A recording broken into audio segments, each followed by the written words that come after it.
Bienvenue sur le podcast de Pédagogie du Vivant, le podcast qui parle d'éducation hors des murs. Je m'appelle Claire, je suis pédagogue par la nature, cofondatrice d'une association qui organise des ateliers dans les bois pour les enfants et qui porte également un projet d'école en forêt.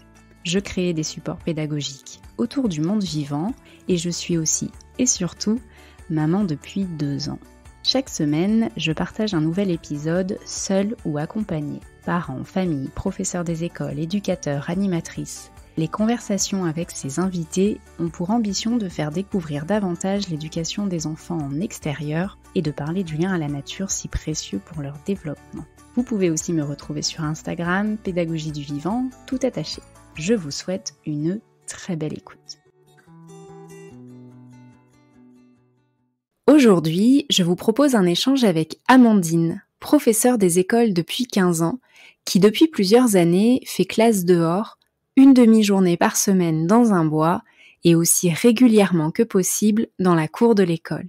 Avec Amandine, nous avons échangé sur son parcours, bien sûr, mais nous avons surtout parlé de ce qu'implique concrètement de faire classe dehors en école publique. Elle partage ainsi les raisons qui l'ont conduite à faire classe dehors et comment elle s'y est prise pour démarrer. La manière dont elle organise les moments de classe en extérieur entre le déroulé des séances et les outils qu'elle utilise.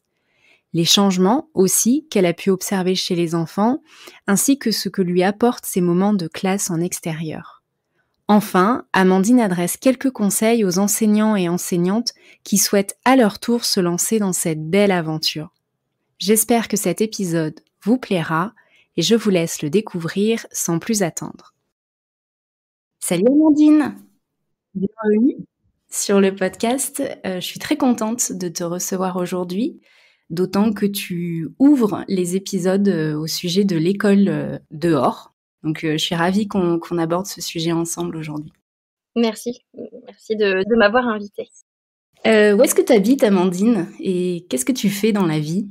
Alors moi j'habite en plein milieu de la France, j'habite dans l'Allier, donc dans la région Auvergne, et je suis professeure des écoles et également directrice d'une école publique de 9 classes. Alors une question que j'aime bien poser dans le podcast, avant de rentrer dans le sujet, est-ce que tu veux bien nous dire quel était ton rapport à la nature lorsque tu étais enfant ? Quels sont les souvenirs qui ressortent le plus ? Est-ce qu'il y a eu des périodes, des choses marquantes dans ton rapport avec le vivant ? Alors je dirais que clairement je fais partie de la génération qui a un petit peu grandi dehors. C'est vrai que nous les écrans, tout ça avait pas une place très importante dans nos vies parce que la plupart n'existaient pas. Je passais beaucoup de temps à jouer dehors avec mes sœurs, mes copines, à faire du vélo, à fabriquer des soupes d'herbe. Et c'est vrai que les meilleurs souvenirs d'enfance que j'ai, en fait, ils ont lieu dehors en forêt. Et du coup, la forêt a gardé une place très importante pour moi. C'est vrai que je revois toutes les promenades dominicales que je faisais avec mes sœurs et mes parents, où on avait la chance d'aller en forêt de Troncé, qui est une très grande forêt pas très loin de chez moi. On allait observer les chênes jumeaux, on allait patouiller dans les petites mares, chercher des grenouilles, entendre le brame du cerf. Voilà, ça c'est vraiment cette forêt-là, en tout cas, c'est clairement la Madeleine de Proust de ma jeunesse. C'est trop chouette d'avoir pu grandir dans un tel environnement. Ah ouais, c'est clairement une chance, je pense. Est-ce que tu veux bien partager le chemin que tu as parcouru jusqu'à présent dans l'enseignement, nous dire depuis combien de temps tu enseignes, quel est le niveau actuel dans lequel tu enseignes, si tu as fait différents niveaux, si tu as fait différentes écoles, histoire qu'on ait un peu une idée de ton parcours jusqu'à présent. Alors moi, du coup, j'ai commencé sur l'académie de Créteil, dans le département de la Seine-et-Marne. J'y suis restée 6 ans. Et au cours des 6 ans, j'ai changé d'école tous les ans parce qu'il était très difficile d'obtenir un poste à titre définitif. Et puis finalement, au bout de 6 ans, je suis retournée dans mon Allier natal. Et depuis mon retour dans l'Allier, j'enseigne dans la même école, donc dans cette école publique en ville. Et après, le niveau, j'ai régulièrement changé parce que déjà depuis 5-6 ans, je garde mes élèves 2 ans.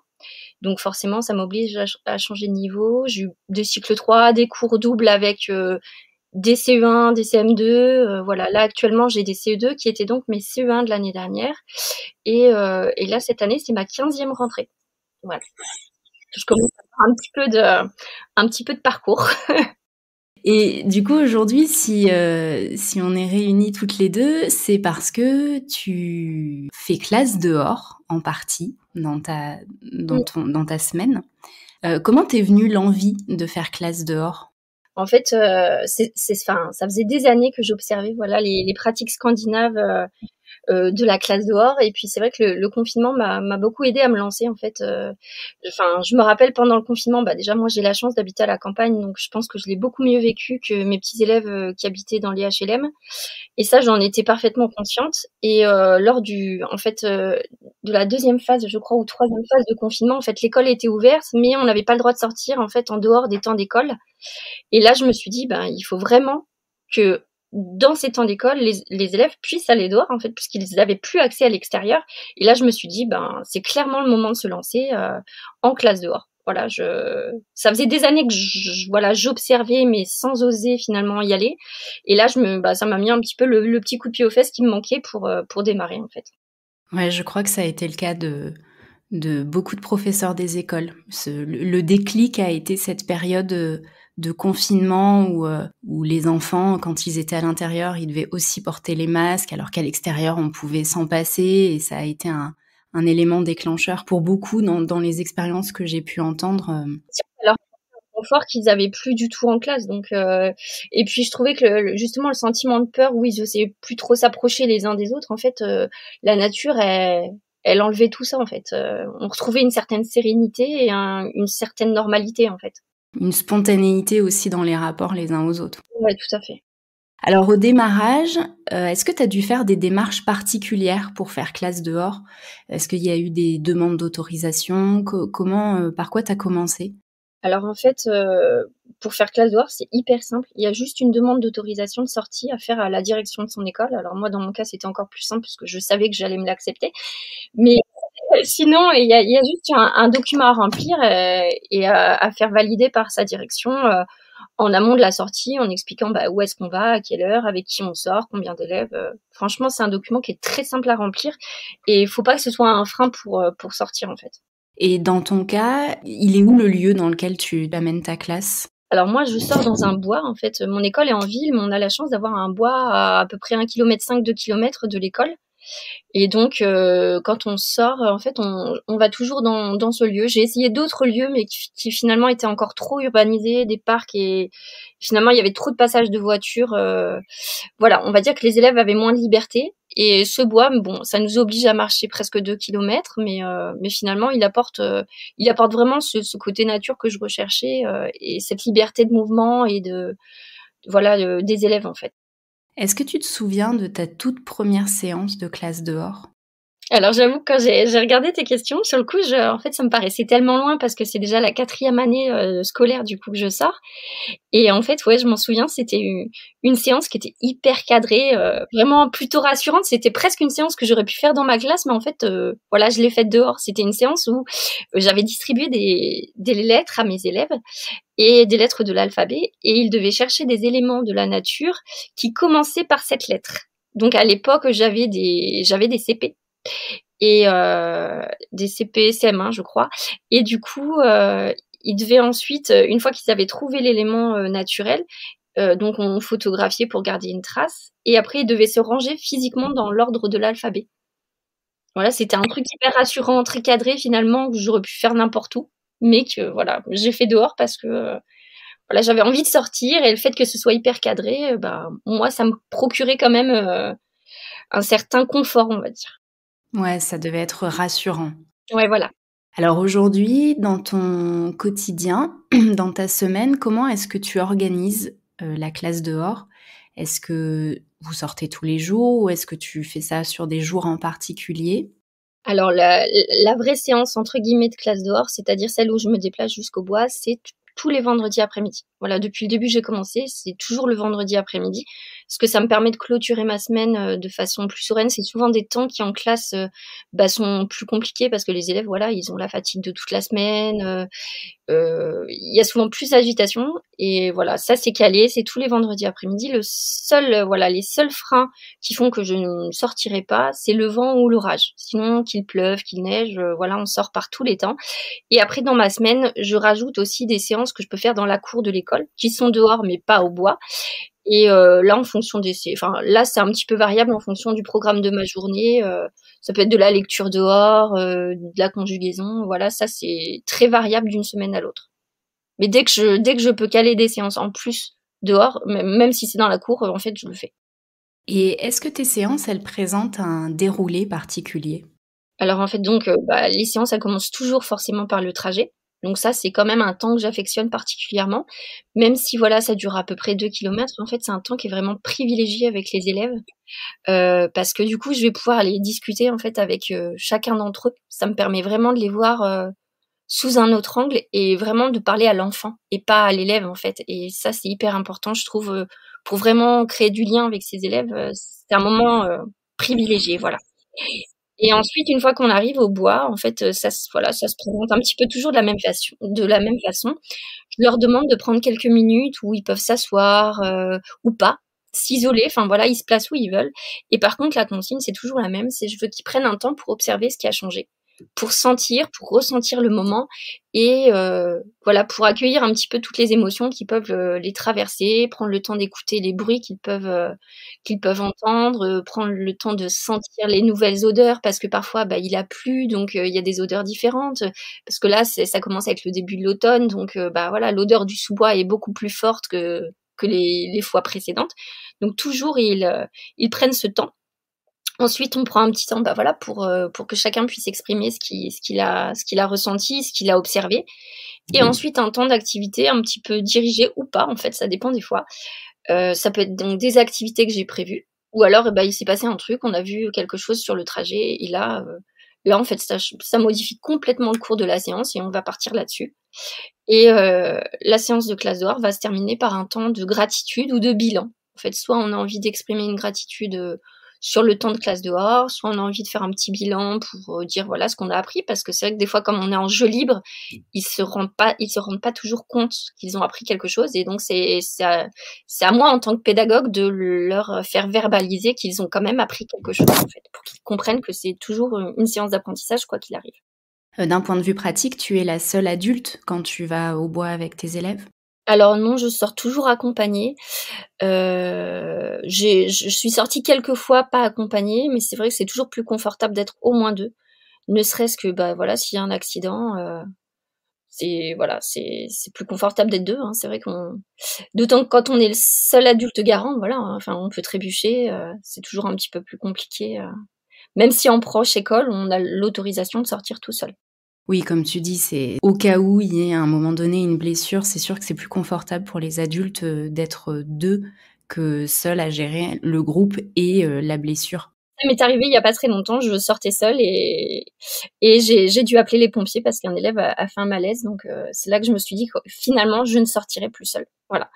Après c'était un malaise sans gravité, voilà, enfin, mais c'est vrai que c'était pas simple de gérer et l'élève, le mettre en PLS parce que voilà, il avait perdu un petit peu connaissance et gérer les élèves qui finalement étaient stressés de le voir dans cette posture-là, voilà. Donc je me suis dit, je sortirai plus seule. Où est-ce que tu trouves l'inspiration pour construire tes séances de classe dehors? Est-ce que tu as des outils particuliers, des ressources sur lesquelles tu t'appuies qui sont différentes de celles que tu peux utiliser quand tu fais classe en intérieur? Alors, c'est vrai qu'au début, je me suis beaucoup basée sur l'école à ciel ouvert, j'en parle beaucoup d'ailleurs sur ma page Instagram. C'est pour moi, le livre le plus rassurant pour démarrer parce qu'il va proposer plein de séances, à la limite presque des séances qu'on pourrait faire dans sa classe, mais qui sont transposables dehors et donc qui sont très rassurantes pour démarrer.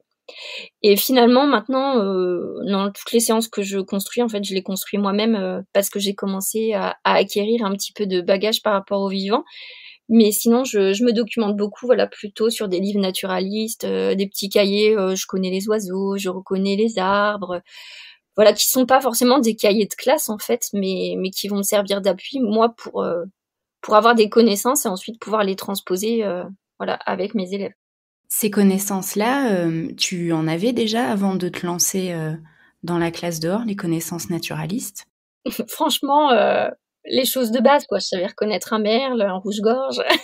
Non, Non, c'était très basique en fait, parce que c'est vrai que même si j'ai eu un rapport à la nature très jeune, en fait, la vie a fait que quand j'ai grandi, quand je suis devenue adulte, en fait, je me suis éloignée de tout ça. J'étais devenue, enfin voilà, comme beaucoup d'adultes, plus préoccupée par voilà, un petit peu par comment dire, par par le travail, par voilà, les sorties, le cinéma, voilà, ce genre de choses. Et finalement, il y a eu un espèce de retour aux sources qui fait que voilà, j'ai appris à à m'enrichir et à prendre plaisir à m'enrichir par rapport à ça, en fait.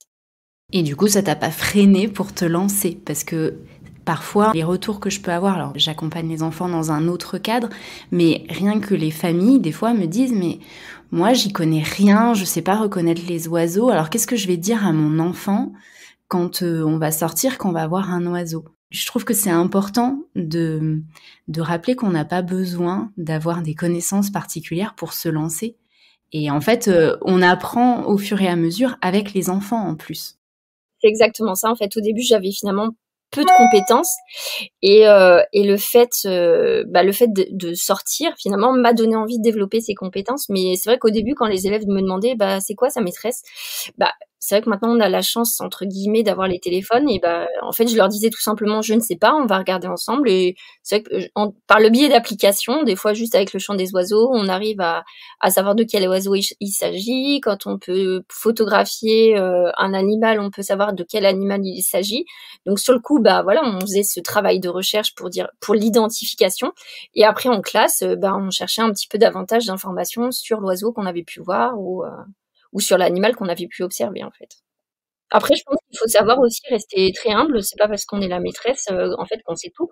Et ça, je trouve que c'est même une belle leçon de vie pour les enfants parce que on ne sait pas tout et on apprend tout le temps. Alors à chaque rentrée scolaire, tu rencontres des nouveaux élèves, même si tu les gardes, 2 années de suite, tu en as toujours des nouveaux. Comment est-ce que tu leur présentes la classe dehors? Après, c'est vrai que, du fait de rester un petit peu dans la même école depuis quelques années, en fait, les élèves me connaissent et je suis un peu estampillée par, voilà, je suis la maîtresse qui fait classe dehors le vendredi après-midi. Donc ça, souvent, quand ils arrivent dans ma classe, ils attendent ce moment, hein. Les premières séances de classe dehors, elles sont vraiment basées sur l'observation, sur l'appropriation de l'espace, le fait d'apprendre à être dehors parce que c'est un apprentissage, hein. Des fois, il pleut, c'est pas toujours très agréable, mais il faut avoir envie de dépasser ce moment où c'est pas agréable et finalement on va quand même prendre plaisir à être dehors parce qu'on va voir des choses qui vont nous rendre heureux. Aussi le fait de respecter des règles de sécurité et le fait la première période, j'ai vraiment travaillé sur le fait d'apprendre à observer la nature parce qu'en fait on la voit mais on la regarde pas. Et moi c'est ça que je veux impulser à mes élèves, leur apprendre à poser le regard, à ralentir et prendre le temps d'observer des choses qui sont belles qu'ils auraient peut-être même pas vues habituellement parce qu'ils auraient pas pris le temps de l'observer. Donc ça c'est vraiment le premier gros travail de la période, le fait de s'approprier le lieu et la démarche. Et par rapport au cadre, parce que ça fait aussi partie, des fois des peurs des enseignants, le fait de sortir, d'être dehors. Dans les pratiques, finalement, les enfants apprennent, que quand on sort de la classe, c'est pour la récré, c'est pour un temps de jeu. Et donc, très souvent, les enseignants ont certaines peurs par rapport au cadre. Ils se disent que les enfants ne vont être que dans le jeu, vont considérer ça comme étant du jeu. Comment est-ce que tu amènes les choses, toi, pour que les enfants intègrent que ça reste une séance de classe? Au moment où je leur dis on va aller dehors, en fait, je dis tout le temps systématiquement on va aller travailler dehors. À aucun moment je leur dis on va au bois. En fait, je leur dis on va aller travailler au bois. Et je pense que le fait de verbaliser tout le temps, d'avoir tout le temps cette compétence de travail, en fait, j'ai pas le sentiment qu'ils se disent qu'ils vont pour jouer. Et puis, on est quand même une fois qu'on arrive au bois, même si sur le trajet c'est un petit peu plus relâché parce qu'on discute, parce qu'on est dans une posture un peu plus de lâcher prise. Au moment où on arrive au bois, je suis quand même dans une posture d'enseignante. Je veux dire, le vocabulaire que j'utilise est très précis. Les consignes que je vais donner, je réclame quand même l'écoute. On est quand même dans une posture d'élève. Et donc ça, je pense que, en fait, ouais, je dirais dès la deuxième séance, ils ont compris qu'on est là pour travailler. Et puis voilà, les premières séances sont quand même très guidées. Donc ça leur permet de voir qu'il y a vraiment un vrai travail. Et comme après, en fin de séance, on verbalise aussi ce qu'on a appris, je pense même pas qu'ils s'imaginent qu'on est en train de jouer ou. Et après, que quand on est en sport, par exemple, on travaille dehors, mais on fait du sport dehors. On n'est pas forcément en récréation dehors, donc Pour ce qui est des familles, comment est-ce qu'elles accueillent ton approche pédagogique? Est-ce que tu as des questions récurrentes qui te sont posées à chaque rentrée scolaire? Est-ce que tu entends des craintes, de la part des parents? alors c'est vrai, quand c'est toujours la première rentrée où j'accueille leurs enfants dans ma classe. La deuxième rentrée, non plus du tout. Mais la première rentrée où j'accueille les enfants dans ma classe, c'est vrai qu'à la réunion de rentrée, donc qui se passe, moi j'essaye de faire ça la première semaine, puisque je sors dès la première semaine. Donc j'essaye d'avoir une approche très détaillée. Déjà, il y a des photos pour leur montrer ce que j'y ai pu faire les années précédentes. Je leur parle vraiment des apports pédagogiques que cela peut avoir sur leurs enfants, les apports aussi psychologiques et physiologiques. Et c'est vrai que là, je commence quand même à avoir un petit peu de recul par rapport à ma pratique. Et c'est vrai que, par exemple, quand je leur dis, voilà, ça renforce le système immunitaire, enfin, je veux dire, ça, c'est quantifiable. Quand je regarde mon cahier d'absence, mon cahier d'appel, mes élèves ne sont quasiment jamais absents. Alors, est-ce que c'est une coïncidence ou pas? Moi, je ne crois pas. Et enfin voilà, je détaille vraiment tout. Et c'est vrai qu'au cours de l'année, comme on utilise l'application Classly, en fait, ils ont des photos. Enfin, chaque séance de classe dehors, c'est vrai qu'il n'y a pas forcément un support écrit, même très rarement. Mais comme ils ont les photos tous les vendredis soirs, ils voient ce qu'on a fait en classe dehors et je prends le temps d'expliquer ce qui a été appris parce que les photos, des fois, ça, c'est pas assez explicite. Je pense que ça va. Et après, ce qui peut faire peur aux parents, clairement, c'est le froid et la pluie, le mauvais temps. Et à ce moment-là, je leur explique toujours qu'en fait, il n'y a pas de mauvais temps, il y a juste des mauvaises tenues. En fait, si on est bien équipé, en fait, on n'a pas froid, même si je vais privilégier des activités où on bouge un peu plus, on n'a pas froid. Voilà, si on est bien équipé, on n'a pas froid. Donc, je leur demande toujours un petit sac à dos avec une tenue particulière pour le jour de classe dehors. Et puis, c'est vrai qu'après, finalement, au fur et à mesure de l'année, non, les parents font confiance et voilà, n'ont pas du tout peur. Ouais, j'allais justement te poser la question de l'équipement. Ce sont les familles qui fournissent l'équipement. Les enfants arrivent le vendredi avec tout ce qu'il faut. C'est pas l'école qui fournit les équipements. Alors, ce serait illusoire de se dire que toutes les familles jouent le jeu. Hein, clairement, c'est pas le cas. Après, moi, je demande aux familles, je demande un sac à dos, une gourde. Voilà, s'il fait froid, je leur demande une écharpe, un bonnet, mais au même titre que si on allait en récréation. Et les jours où il a plu, je demande des bottes. Ou sinon, pas de bottes, je demande juste une paire de chaussettes de rechange.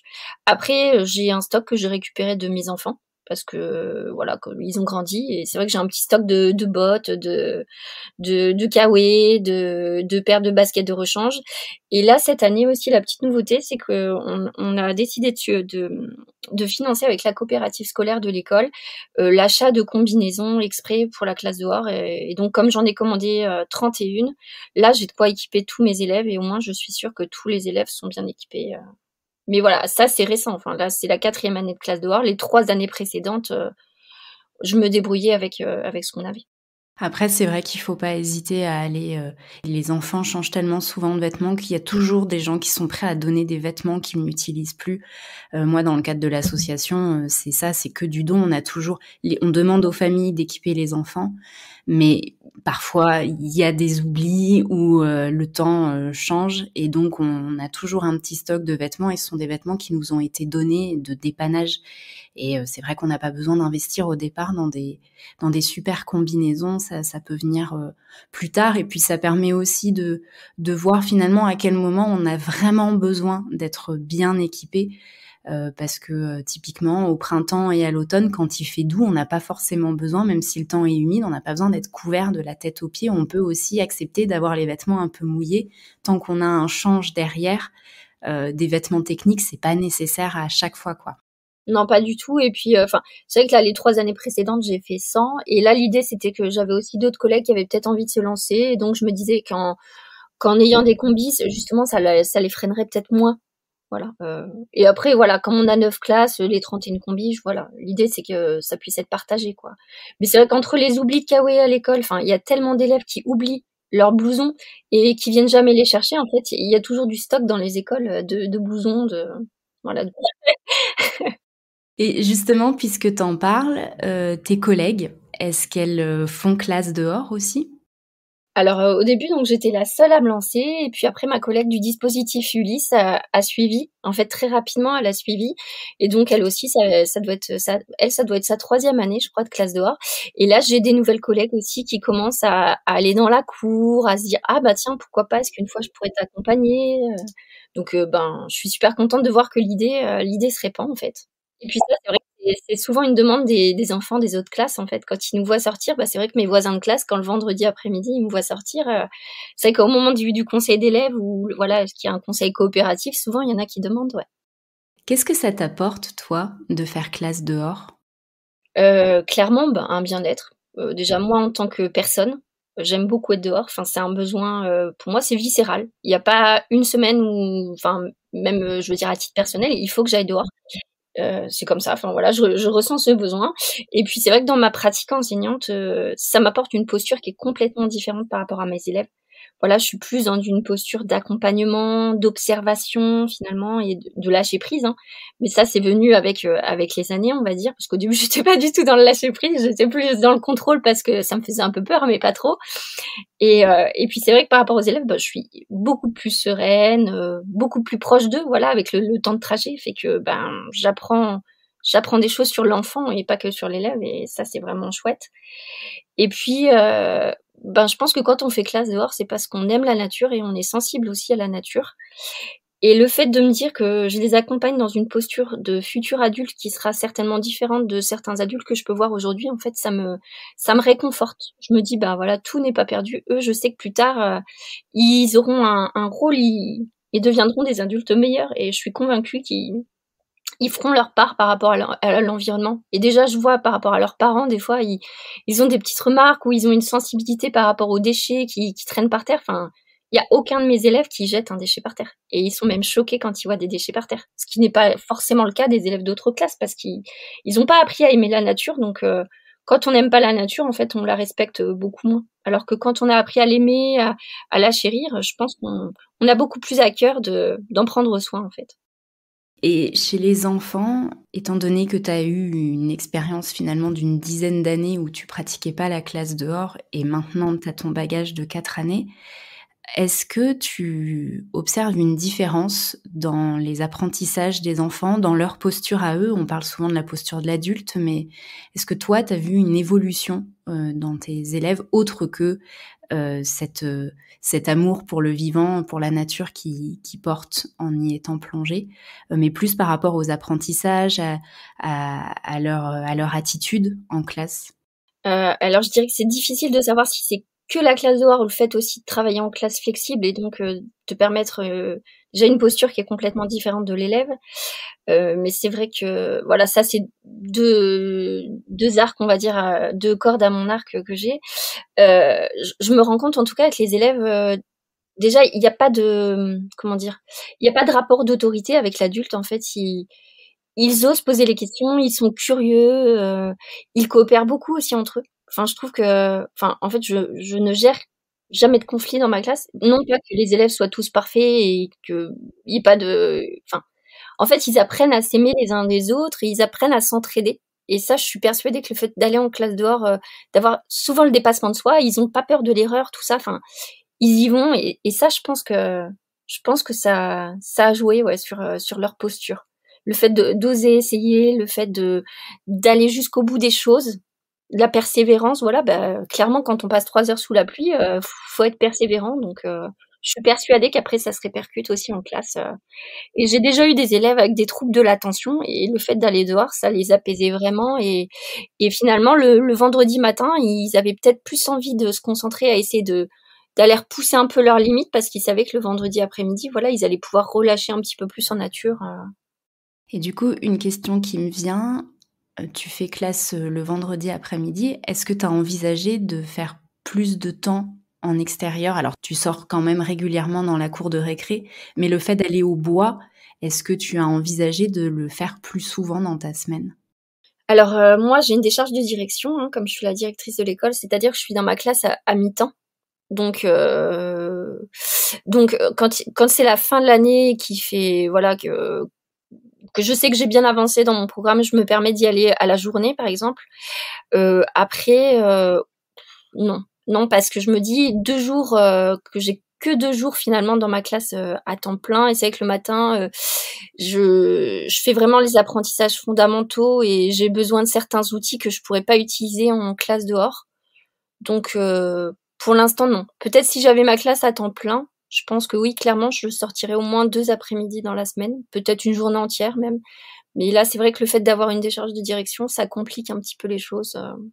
Est-ce que tu rencontres des difficultés dans ton quotidien de classe dehors que tu ne rencontres pas forcément quand tu fais classe à l'intérieur? Non, je dirais que c'est plutôt l'inverse en fait.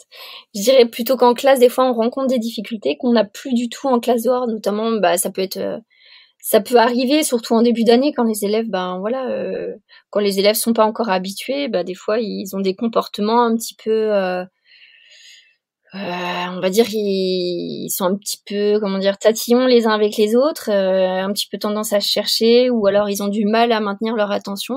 Et en classe dehors, on n'a pas du tout ça, pas du tout ça. Donc des fois, il y a une espèce d'agitation qui peut se créer, par exemple le vendredi après-midi notamment, et en classe dehors, on n'a pas du tout cette agitation.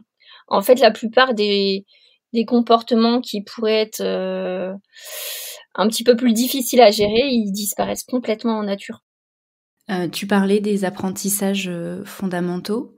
Quand tu as commencé à faire classe dehors, est-ce que tu as eu des retours de personnes qui travaillent dans l'éducation nationale sur la place de ces apprentissages fondamentaux par rapport à l'école dehors?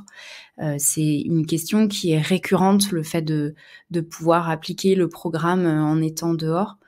Est-ce que tu as eu des retours à ce niveau-là et toi, quel est ton positionnement par rapport à ça? Après, certains apprentissages fondamentaux, enfin, ils peuvent avoir lieu dehors. Enfin, par exemple, quand on est sur des exercices de lecture, j'ai même déjà fait de l'analyse grammaticale dehors et ça fait partie des apprentissages fondamentaux. Donc, ça, c'est pas forcément un frein. Et puis, c'est vrai que au niveau de l'éducation nationale, non, c'est pas du tout. Enfin, au contraire, je pense que l'éducation nationale est plutôt en train d'essayer de promouvoir cette pratique pédagogique. Et j'ai même un inspecteur qui était venu avec moi en classe dehors pour voir un petit peu comment ça se passait. Et son retour était plutôt positif. En fait, je pense pas qu'il y ait des craintes par rapport au programme. Surtout que maintenant, les programmes ont été modifiés. On travaille vraiment sur une pensée de cycle. Voilà, on se dit qu'on a 3 ans pour acquérir des compétences à chaque fois. Donc, je pense qu'on est moins pressé par le temps qu'il y a quelques années, en fait. Tu es, il me semble, très investi dans le réseau Classe dehors qui se met en place justement au sein de l'éducation nationale puisque comme tu le dis, il y a une véritable démarche aujourd'hui, pour, intégrer ces temps en extérieur. Est-ce que tu peux nous dire ce qui se passe concrètement? Quels sont les réseaux? Quels sont les outils, vers lesquels, des professeurs des écoles peuvent se tourner si, ils et elles ont envie de se lancer dans la classe dehors sans trop savoir, par quoi commencer? Oui, alors clairement là, le premier réseau qui me vient en tête, c'est Réseau Canopé, donc qui est une, plateforme de formation, réservée aux enseignants. Et là, ils ont monté, il y a je crois depuis 1 an, une formation classe dehors justement, et donc avec pas mal de ressources en ligne. Après en fonction des académies et des secteurs, je pense qu'on n'est pas tous égaux par rapport à ce qu'on peut nous proposer. Je sais que certaines inspections académiques peuvent proposer des formations, ce qu'on appelle des animations pédagogiques à leurs professeurs des écoles. C'est pas le cas partout. Et après, en fonction aussi des secteurs, tu as des associations type conservatoire des espaces naturels, voilà. Tu as pas mal d'associations finalement, l'ADATER, des choses comme ça, vers qui tu peux te tourner. Mais là, ce sera plus une démarche personnelle, on va dire. Et justement, toi, dans ton année, de classe dehors, est-ce que tu fais appel des fois à des associations, à des intervenants extérieurs pour, venir enrichir, les séances dehors? Alors par exemple, bah, la semaine dernière, on a eu la chance, d'avoir le SICTOM, donc qui est l'organisme de gestion des déchets, qui est venu travailler avec nous sur le composteur. Donc voilà, là on n'était pas au bois, mais finalement les petites bêtes des sous-bois, les décomposeurs, tout ça c'est hyper important. Après, dans l'année, on a fait aussi venir une association. Alors, c'est vrai que le terme, ça fait bizarre quand on le dit comme ça. C'était les chasseurs de l'Allier. Et en fait, voilà. Moi, j'avoue que voilà. En plus, je pense que tu connais ma position par rapport à la chasse.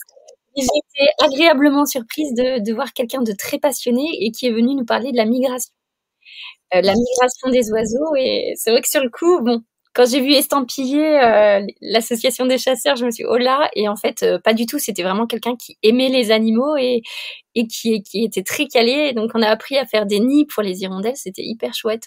Voilà, on a parlé de migration. Après, là, récemment, moi, à titre personnel, je me suis rapprochée de la LPO. Donc, pour avoir une petite formation sur les oiseaux. Et l'année dernière, on avait bénéficié, on a fait une classe verte de 3 jours, donc dans la forêt de Troncé avec l'association Cap Troncé. Donc, qui nous a, avec des animateurs nature, qui nous ont appris énormément de choses, voilà, sur les laissés des animaux, sur apprendre à aller un peu sur leurs pistes, etc. Donc c'était vraiment chouette.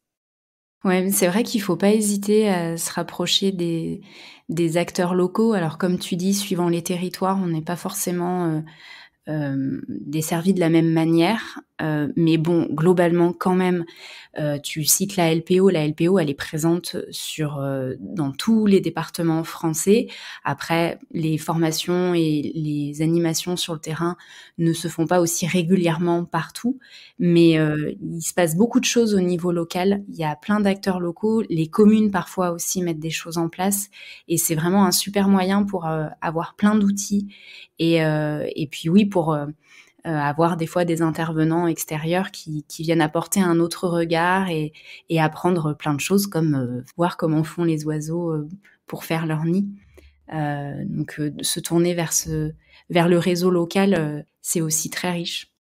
Et puis des fois aussi des membres de la famille, soit de l'équipe enseignante, soit des parents d'élèves. Des fois, ils ont des compétences. Par exemple, la semaine dernière, il y a le grand-père d'une de mes petites collègues. Bah, il fait partie d'une association mycologique, donc il est venu faire une intervention sur les champignons. Bah, en fait, c'est hyper intéressant, voilà. Et du coup, voilà, aussi, il faut savoir se saisir de la richesse un petit peu des connaissances partagées, quoi. Puis bon, en fait, quand on met le nez dehors, le champ des possibles est infini et du coup, il y a pas un moment où on peut tourner en rond et voilà, ça demande simplement d'ouvrir son esprit, mais surtout son cœur et puis les choses se présentent petit à petit, et ça les enfants en sont vraiment friands. Ça éveille la curiosité et ils ont toujours envie d'aller plus loin dans cette découverte, dans ces explorations.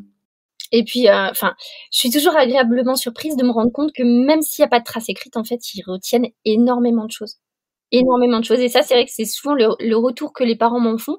Par exemple, j'ai un élève, voilà, la maman, souvent, elle me dit: «Ah, mais des fois, il me parle de choses, je sais même pas de quoi il me parle, il est capable de nommer plein d'oiseaux», et du coup, ça, je trouve ça génial. Je trouve ça génial qu'après, ils puissent finalement répandre un petit peu les connaissances qu'ils apprennent, en classe dehors. C'est aussi là que le fait de prendre des photos, ça apporte un petit plus quand on peut le faire parce que effectivement, il peut y avoir une frustration du côté des familles. On sait bien, les enfants n'ont pas tous une facilité à raconter leur journée, ce qu'ils ont vécu en général. Oui, la journée s'est bien passée, puis ils passent à autre chose. Et donc, ouais, il peut y avoir de la frustration. Donc, le fait d'avoir des photos des journées, ça peut venir raconter quelque chose, ce qui a pu se passer. Et puis c'est clair, c'est clairement vecteur de langage parce que souvent quand on lui demande ah bah t'as fait quoi aujourd'hui, en fait il va raconter la dernière activité qu'il a fait et qui potentiellement lui a plu, mais il va parfois oublier une autre activité qui a pu tout autant lui plaire, mais juste parce qu'elle s'est passée 2 heures avant, voilà, au moment où on lui pose la question, il l'a plus en tête. Et le fait de quand ils regardent les photos, j'imagine avec leur famille le soir, oui, ils peuvent en discuter. Ah tiens, bah tu faisais quoi là? Et enfin, je trouve ça hyper intéressant, ouais. Est-ce qu'il te serait pensable de revenir à un fonctionnement sans classe dehors? Non. Non, clairement, j'ai même pas besoin de réfléchir, non, c'est impossible. Impossible. Et si même un jour je changeais d'école, l'école que je demanderais, il faudrait absolument qu'elle m'offre la possibilité d'avoir un endroit pour faire classe dehors. Je sais que si un jour je changeais d'école, je regarderais sur la carte où est-ce que je peux faire classe dehors. Parce que, voilà, quelque chose, non, ouais, non, impossible. Et alors, puisque tu sors un peu aussi dans la cour de l'école, pour les écoles, dans lesquels il est difficilement possible, il n'y a pas un bois accessible à côté, voire même pas de parc. Dans les environnements très urbanisés, c'est parfois difficile. Je pense notamment avec les plus jeunes en maternelle, marcher longtemps, au-delà d'un quart d'heure, ça commence déjà à peser un peu sur la journée pour les petits. Est-ce que faire classe dans la cour de l'école, c'est possible pour toi? Qu'est-ce que tu pourrais dire à une personne qui se freinerait par rapport à ça? Au contraire, il faut pas hésiter même à démarrer comme ça. Si on a un petit peu peur du côté du trop de liberté que pourrait apporter le fait d'être dehors et pas dans un milieu fermé, entre guillemets, c'est vrai que le fait de démarrer dans la cour, c'est une bonne alternative. Et en fait, même si la cour est peu végétalisée, enfin moi la cour, dans l'école où je suis, tout est très bétonné, il y a juste un petit espace d'herbe. Enfin voilà, moi je suis dans une école de ville, pas loin des HLM, donc l'école, c'est une grande école de ville, mais en fait du vivant, il y en a partout. Enfin, même si on est en ville, des chants d'oiseaux, on en écoute, des petites bêtes, oui, on peut prendre le temps de les observer, on peut travailler avec de l'eau, des transvasements, les états de l'eau, en fait, il y a toujours des choses à faire, toujours des choses à faire en rapport avec la nature, même si on est dans un espace très urbanisé. Voilà, des petites bêtes, il y en a partout. Faut juste prendre le temps de les observer, en fait. Oui, et comme tu le disais tout à l'heure, d'apprendre aux enfants à observer. Parce que quand on passe à toute vitesse, on peut pas les voir, ces choses-là. C'est ça, et puis c'est vraiment, je trouve, au-delà même, voilà, de l'espace naturel ou non, c'est vraiment une posture de slow life. On prend le temps de ralentir et on prend le temps d'accueillir le moment, quoi. C'est finalement ça qui ressort le plus de tout ce que j'ai pu dire, je pense. Est-ce que, en parlant comme ça, il y a d'autres choses qui te sont venues, que tu aimerais partager? Je pense, si juste je pouvais donner un conseil aux collègues, en fait, il faut y aller, il faut essayer. Peut-être la première fois, ça va pas marcher, peut-être que la séance, elle va pas se dérouler comme c'était prévu, mais en fait, c'est pas grave. Au même titre qu'on dirait à nos élèves: «Tu as essayé», c'est bien. Et ben, je dirais la même chose aux collègues. En fait, on essaye, ça marche pas, ben, on réessaye, et jusqu'à ce qu'on se sente suffisamment à l'aise, pour y aller sereinement, en fait. Parce qu'au début, on va être un peu angoissé, donc le fait d'être angoissé, ça va jouer aussi sur la posture des élèves. On va faire des choses peut-être très cadrantes parce que ça nous rassure, et ben, très bien. En fait, on y va, et puis petit à petit, on lâche prise, et puis finalement, au bout de 4 ans, ben, on lâche, beaucoup prise, et c'est mieux. Faut le voir comme un vrai processus, en fait. Exactement ça, en fait, c'est une évolution déjà à titre personnel, parce que même si on va le faire pour nos élèves, bah, ça va forcément modifier notre posture, et professionnelle et pas que professionnelle. Ça va forcément changer notre regard, le regard qu'on pose sur le monde en général. Ça, c'est clair, et c'est bien. C'est bien. Après, il faut être prêt à s'engager dans une démarche où on va se métamorphoser, et puis des fois ça va pas marcher, il y aura, voilà, des essais infructueux, mais il faut continuer. Et puis des fois, bah voilà, moi l'autre jour, c'est pourtant ma 4e année, bah quand j'ai dû faire venir les pompiers pour la première fois, ça m'a fait quelque chose. Mais voilà, la semaine d'après, on est quand même sortis, voilà, la vie continue et ça s'est bien soldé, donc tout va bien. Ouais, ça fait partie des expériences. Voilà, et puis c'est ce que j'ai dit à mes élèves, ben voilà, ce que ça nous a appris, c'est que vous avez vu, qu'importe la situation, vous pouvez me faire confiance, la situation a été gérée comme il se devait, et donc voilà, tout va bien. Bon, bah, écoute Amandine, un grand merci pour, ce partage d'expériences. J'espère que ça donnera envie à d'autres enseignants, enseignantes, de se lancer à leur tour et comme tu le dis, de manière très simple avec, pas grand-chose et petit à petit, le l'enseignement se construit et évolue et je pense que, comme tu le dis si bien, ça enrichit humainement, ça enrichit les relations avec, les enfants qui ne sont plus que des élèves, mais qui reviennent aussi, des enfants comme tu le disais tout à l'heure. Mais je te remercie en tout cas pour l'invitation, c'était un très beau moment. Merci beaucoup. Merci à toutes et à tous pour votre écoute. J'espère que cette discussion vous a plu et qu'elle éveille en vous une certaine curiosité pour l'éducation en plein air, voire même, peut-être, une envie de militer pour qu'elle se répande davantage. Pour en savoir plus sur mon invité du jour, je vous invite à vous rendre sur le site pédagogieduvivant.fr. Vous y trouverez toutes les infos à son sujet, ainsi que ses recommandations pour aller plus loin dans cette exploration. Si cet épisode vous a plu, n'hésitez pas à le partager autour de vous et à laisser un avis sur votre plateforme d'écoute. Cela m'aide beaucoup à développer davantage le podcast. Sur ce, je vous donne rendez-vous la semaine prochaine pour un nouvel épisode et n'oubliez pas, sortir, ça n'est que du kiff. Allez, ciao ciao, à bientôt.